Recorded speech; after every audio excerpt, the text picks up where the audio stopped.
Rektori të Universitetit Luarasi, profesor doktor Maksim Axhia. Fjala për ju, profesor.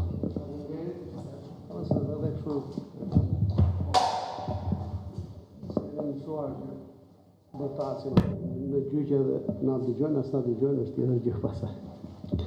Atëre, të nderuar të ftuar të institucioneve shumë të rëndësishme në fushën e drejtësisë që na keni nderuar me pjesëmarrjen tuaj duke gjetur kohën në agjendën tuaj të ngarkuar. Është kënaqësi që ty kemi prezent sot në këtë simpozium. Të nderuar kolegë, profesor, të nderuar të ftuar të institucioneve akademike. Për mua, në cilësinë e rektorit të Universitetit Luarasi, është kënaqësi dhe privilegj që jo vetëm të marr pjesë, por të kem nderin të ju përshëndes për këtë simpozium shkencor me këtë temë kaq aktuale dhe po kaq sfiduese. Drejtësia midis drejtësia midis traditës dhe modernitetit, nga drejta zakonore, nga kanuni, që është thelbi dhe epicendra e drejtës zakonore shqiptare, tek inteligjenca artificiale. Temë kjo vlerësuar për nga rëndësia jo vetëm për specialistët e fushës akademike, apo dhe ata të fushës së veprimtarisë juridike e praktike. Vendosja e në fokusin e këtij simpoziumi të një teme të tillë, e cila krahas rëndësisë akademike për prekjen e dilemës se çfarë jemi si qytetërim, si shoqëri dhe si qenie që mendojmë dhe komunikojmë. Fjala drejtësi mban në vetvete mijëra vjet mendim njerëzor, luftra, sakrifica, kode, ligje dhe ëndra të paralizuara. Kjo fjalë është nocioni i vjetër filozofiko-juridik dhe çuditërisht nocioni me të cilin e nisim çdo debat në ditët e sotme. Kur studiuesi i madh gjerman von Hahn vizitoi dhe u njoh me jetën në malsinë e Shqipërisë në mesin e shekullit të 19, ai u përball me diçka që e surprizoi thellësisht.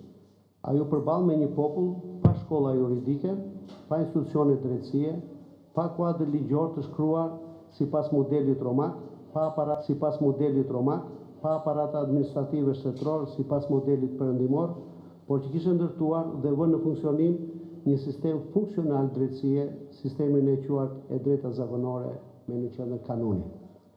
Kanuni i Lek Dugagjinit nuk ishte thjesht një rregullim fisnor.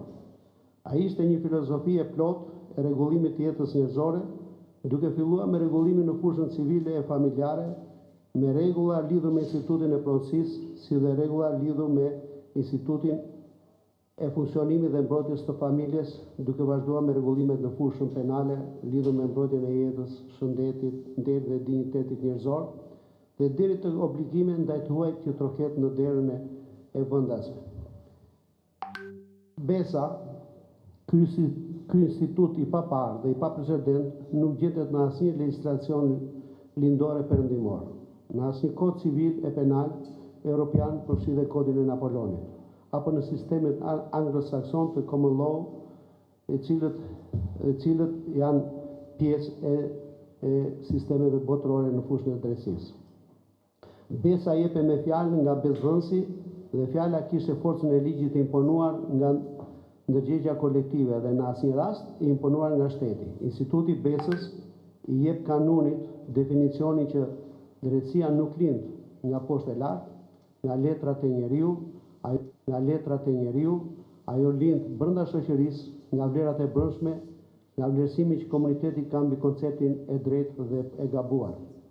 Natyrisht, kanuni ka patur dhe anë të errta të veta, hakmarrja si mekanizëm i vendosjes së drejtësisë, gjakmarrja si instrument shpagimi, trajtimi dhe izolimi i gruas nga jeta sociale e tjera.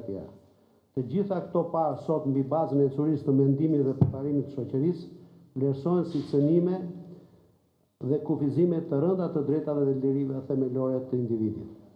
Pikërisht parë në këtë prizëm analitik, tema e sotme me vlerësim shumë dimensional, nga ku lindin disa pyetje. Si e gjykojmë të kaluarën me mjetet e së sotmes? Si ta ruajmë trashëgimin pa u robëruar prej saj? Si ta ndërtojmë të ardhmen pa cënuar e deformuar thelbin e drejtësisë? Historia historike bëri prezent në hapësirën globale, duke përfshirë edhe vendin tonë, nocionin dhe praktikën e një drejtësie të centralizuar plotësisht në duart e shtetit. Një drejtësi që trumbetonte universalitetin, por që në fakt ishte instrument pushteti. Dhe pse kuadri ligjor ishte, gjyqtarët ishin, por drejtësia në kuptimin e saj filozofiko-juridik shpesh mungonte. Historia ka treguar dhe na tregon se kur drejtësia bëhet monopol i pushtetit, ajo pushon së qenurit drejtësi. Zhvillimet e sotme na kanë sjellë në një realitet teknologjik të nivelit më të lartë të paimagjinueshëm më parë.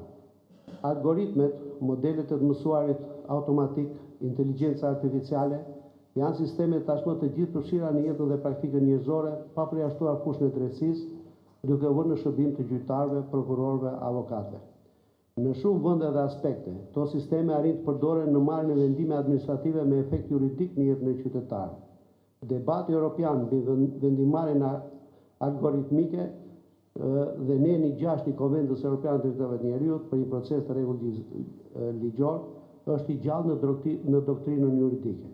Ndonse jurisprudenca e konsoliduar e Gjykatës Europiane të Drejtave të Njerëzit specifike për AI-n, për inteligjencën artificiale në drejtësi, është ende në fazën e hershme.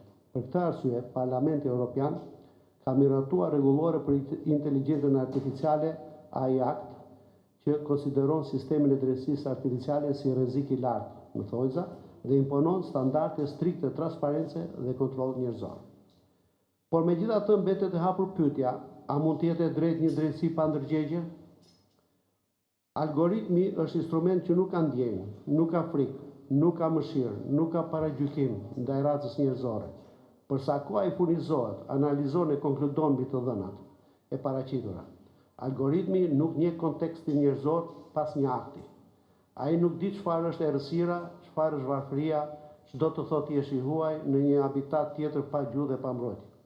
Ndërsa kanuni e drejta zakonore, me gjithë kufizimet e tyre, e njohin njeriu. Ato e dinë se kush është, çfarë kishte bërë pas arsit tij. Pra ishte bazuar si sistem mbi veprimtarinë njerëzore. Inteligjenca artificiale në variantin e saj aktual tenton të jetë thellësisht jashtë marrëdhënies njerëzore, pra impersonale.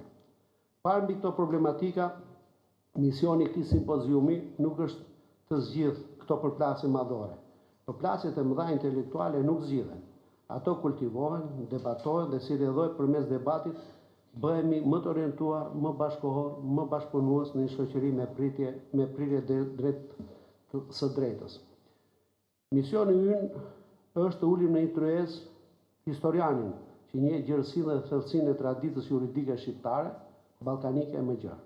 Filozofin që pyet nëse drejtësia është universale apo kulturore parciale. Juristi që çdo ditë ndeshet me problematikën mes normës dhe realitetit, inxhinierin dhe formatuesin e të dhënave që ndërtojnë sistemet e reja. Të nderuar pjesëmarrës, Shqipëria ka një pozicion të veçantë në këtë debat global. Ne jemi në një vend me trashëgimi juridike të pasur dhe komplekse. E drejta zakonore, e drejta otomane, tradita dhe qytetërimi perëndimor, sfidat e tranzicionit, reformat e integrimit evropian e vendosin Shqipërinë në kryqëzim midis lindjes dhe perëndimit, midis traditës dhe modernitetit, midis asaj çfarë kemi qenë dhe asaj çfarë aspirojmë të bëhemi. Pikërisht kjo na bën të jemi thjesht konsumator të debatit, por kontribues me zë të veçantë dhe të domosdoshëm. Zëri ynë ka vlerë, përvoja jonë ka vlerë, çështjet tona kanë vlerë. Rruga e bërë nga kanuni tek inteligjenca artificiale është e gjatë, por në thelbin e saj kjo rrugë ka gjithmonë të njëjtin horizont, dinjitetin e njeriu dhe trajtimin e barabartë nga drejtësia. Jam i bindur që diskutimet e sotme do të sjellin ide të vlefshme, këndvështrime të reja dhe kontribute konkrete për këtë temë kaq të rëndësishme. Ju falenderoj.